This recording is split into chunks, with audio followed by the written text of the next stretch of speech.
ఎవరు జైలుకు పోవాలని భావించకూడదు, కోరుకోకూడదు. బట్ అలా క్షణికావేశంలో తప్పులు చేసినటువంటి వ్యక్తులకు పడినటువంటి శిక్షకు వాళ్ళు ఇక్కడ ఒక సగం స్వేచ్ఛను అనుభవిస్తూ ఓకే.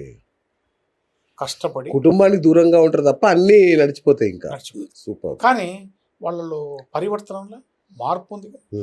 వాళ్ళు వీటిలో శిక్షణ పొందుతారు. Correct correct. ఇంకోటి ఏంటంటే ఈ ఓపెన్ ఎయిర్ జైల్స్ కంట్రోల్లో పెట్రోల్ బంకులు కూడా ఉంటాయి మీరు అవును చెప్పారు. అవును.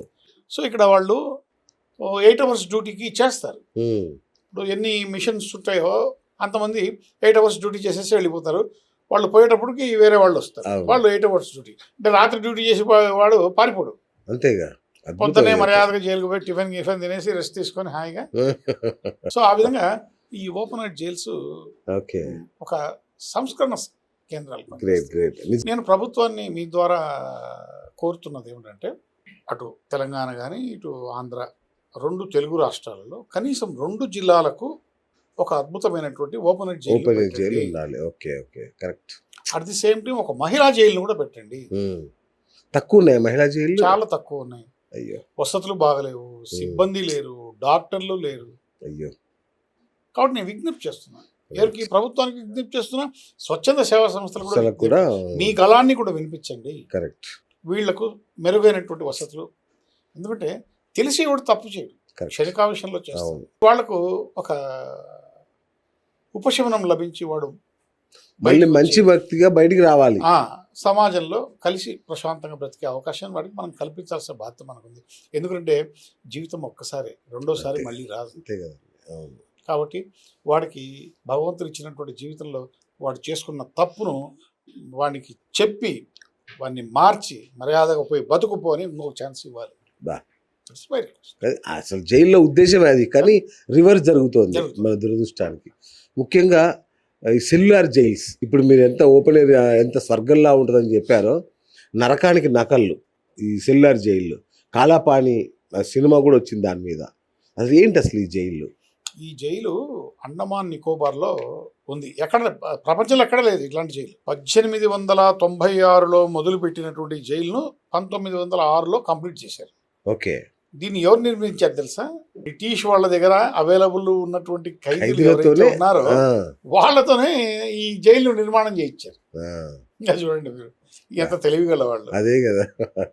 అంటే దీనికి కనీసం శిల్పులు కానీ నిర్మాణం చేసేటువంటి కూలీలు కానీ ఎవరు లేరు, ఖైదీలతోనే నిర్మాణం చేయించారు. ఒకటి. రెండోది, సెల్యులర్ అంటే ఏంటంటే అసౌకర్యము. సెల్యులర్ అంటే అసౌకర్యం. ఓకే. 4.2 మీటర్స్ పొడవు, 2.7 వెడల్పు ఉంటుంది. అంతే.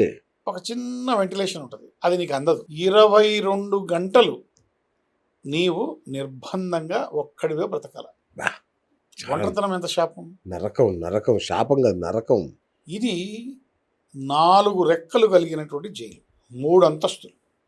సెంటర్లో ఒక అద్భుతమైనటువంటి ఇది కేంద్రం. అక్కడి నుంచే ఈ జైల్లో ఉన్నటువంటి మొత్తం 696 ఖైదీల గదులను పర్యవేక్షిస్తుంది ఇది ఈ జైలు. జైలు అధికారులు వీళ్ళు అందరి దగ్గర పోరు, ఆ నుంచి చూస్తే అందరూ కనిపిస్తారు. ఇటువంటి జైలు ఎక్కడ లేదు. ఇంకా ఉన్నాయి అలాంటి జైలు? ఎక్కడ లేవు. ఇప్పుడు ఇది కూడా లేదు. ఏమైందంటే బయట ముఖాముఖి తెలిసినటువంటి రాజకీయ ఖైదీలు ఈ జైల్లో పక్కనే ఉన్నారనేటువంటి విషయం వాళ్ళకు తెలియదు. అంత ఘోరం. అంటే లంచ్ కూడా డిన్నర్ కూడా సమస్యలు డైరెక్ట్ కిందికి తోసేయడమే. నీ విసర్జన అన్ని అందరే, నీ సర్జన అన్నీ అక్కడే. అంత భయంకరంగా, అమానవీయంగా, ఆత్మగౌరవాన్ని సైతం దెబ్బతీసి నిన్ను ఇబ్బంది పెట్టేటువంటి ఒక పెద్ద జైలు. ఈ జైల్లో ఒక పెద్ద తిరుగుబాటు జరిగి 24 రోజులు పెద్ద స్ట్రైక్ జరిగింది. స్ట్రైక్ చేశారు, అన్నం తినకుండా.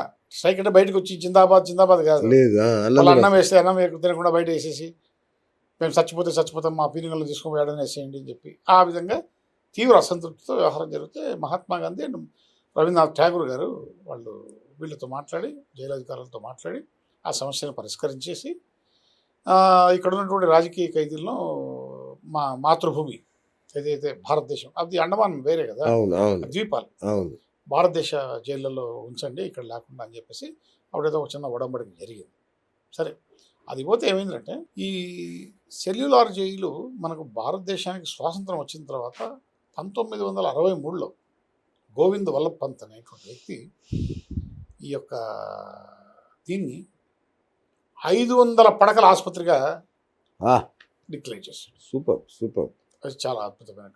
దాని తర్వాత దీన్ని ఒక హెరిటేజ్ జైలుగా మార్పు చేసి సందర్శకులకు అందుబాటులో పెట్టి క్యూఆర్ కోడ్ పెట్టి ఈ గదిలో ఎవరున్నారు, ఈ గదిలో ఉన్నారు, అతని జీవితము, లైఫ్ స్టైల్, కథ మొత్తం అంతా కూడా అదొకటి పెట్టి లైట్, సౌండ్ ఇవన్నీ కూడా పెట్టి చేశారు. మొన్న నాకు తెలిసి 2006 అనుకుంటా, 2006లో 100 సంవత్సరాలు అయింది ఆ జైలు నిర్మాణం చేసి. శతాబ్ది ఉత్సవాలు చేశారు.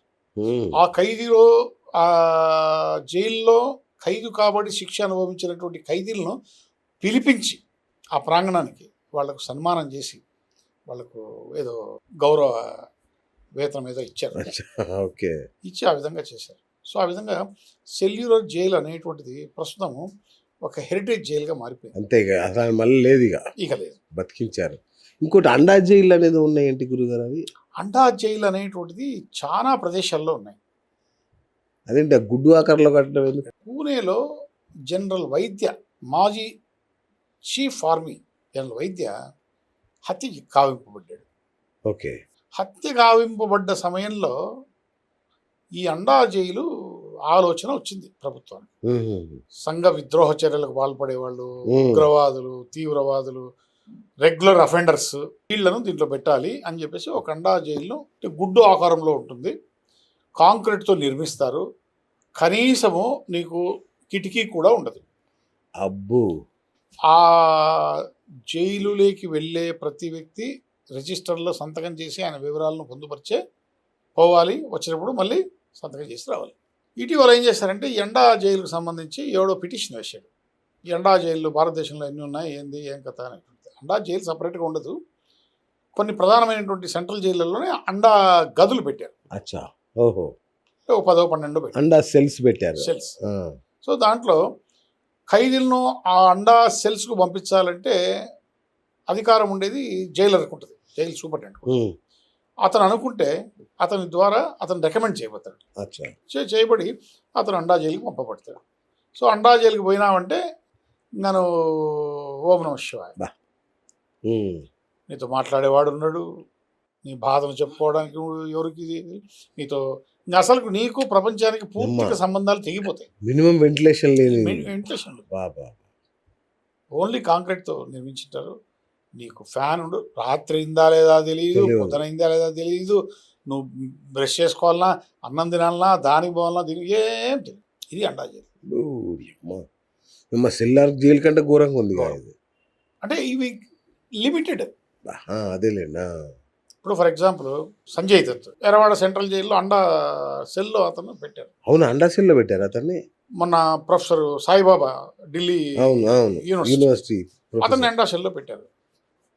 ఇట్లా కొంతమందిని ప్రత్యేకంగా గుర్తించి వాళ్ళని అండా సెల్లో పెట్టాలని నిర్ణయించినప్పుడు ఉంచుతారు.